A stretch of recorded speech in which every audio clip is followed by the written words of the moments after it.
आखिरकार जिस चीज का डर था वही हुआ। इंडिया के द्वारा रेड फ्लैग देने के बावजूद आईएमएफ ने पाकिस्तान को 2.4 बिलियन डॉलर्स की एड देना अप्रूव कर दिया। एंड इस चीज पर जब मैंने रिसर्च की तो एक बहुत ही बड़ी शॉकिंग चीज सामने आई है। एंड आई एम श्योर ये सुनने के बाद आपको भी बड़ा शॉक लगने वाला है, जिसमें आपको सबसे पहले ये दो बातें समझनी पड़ेगी। सबसे पहले ये फंडिंग किस तरह से दिया गया है और दूसरा ये एक्चुअली में आईएमएफ है क्या। सबसे पहले अगर फंडिंग की बात करें तो 2.4 बिलियन डॉलर्स में से $1 बिलियन पाकिस्तान को पहले एडवांस में दे दिया गया है एंड बाकी का जो 1.4 बिलियन डॉलर जो है वो एज अ लोन दिया जाएगा। एंड आई नो 100% ये जो पाकिस्तान है वो अपना पूरा पैसा टेररिज्म को ही फंडिंग करने में लगाने वाला है। आइए अभी हम जानते हैं कि एक्चुअली में आईएमएफ है क्या। इंटरनेशनल मॉनिटरी फंडिंग, ये एक इंटरनेशनल ऑर्गेनाइजेशन है जो वो देश जो फाइनेंशियल क्राइसिस से अभी गुजर रहा है, जिसको पैसों की जरूरत है, उससे ये ऑर्गेनाइजेशन पैसा प्रोवाइड करती है, लोन देती है, जिसमें इंडिया एंड पाकिस्तान को मिलाकर टोटल 190 देश शामिल है। अभी ये आईएमएफ दूसरी कंट्रीज को लोन देने के लिए पैसा लाता कहां से? इस आईएमएफ के अंदर जो 190 कंट्रीज मेंबर्स है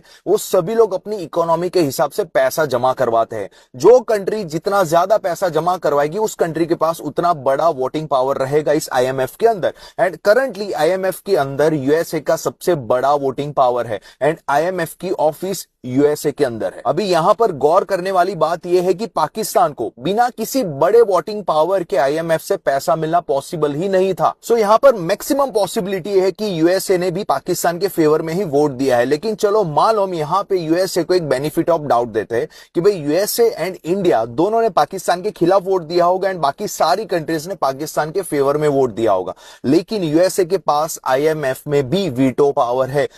अगर यूएसए चाहता तो अपना वीटो पावर यूज करके इस पूरे डिसीजन को रिवोक कर सकता था, लेकिन यूएसए ने ऐसा नहीं किया, पाकिस्तान को फंडिंग होने दिया। यहां पे एक बात क्लियर हो रही है कि यूएसए सामने तो हमारा दोस्त बन रहा है लेकिन पीठ के पीछे ये सारा प्लानिंग वो ही कर रहा है। यहां पे कहीं ना कहीं इंडिया के बढ़ते हुए पावर को रोकने की कोशिश की जा रही है एंड इसमें सिर्फ पाकिस्तान इन्वॉल्व नहीं है, बाकी बड़े प्लेयर्स भी इन्वॉल्व है। एंड यहां पे हम लोग इंडियन सिटीजंस इनडायरेक्टली इन बड़े प्लेयर्स की हेल्प ही कर रहे हैं। वो लोग क्या चाहते हैं? इंडिया में पैनिक सिचुएशन क्रिएट हो। हम लोग क्या कर रहे हैं? पैनिक ही तो हो रहा है। हाथ पर पैसा रख लो, हो सके उतना ज्यादा खाना पीना घर के अंदर भर लो, ये कर लो वो कर लो, ये बंद हो जाएगा, बैंकिंग फाइनेंशियल सिस्टम बंद हो जाएगी। जबकि हमारे पीएम ने क्लियरली बोला है कि पैनिक होने की जरूरत नहीं है, इंडिया में जो जरूरत का सामान है वो सफिशिएंट है, सो प्लीज पैनिक ना करें।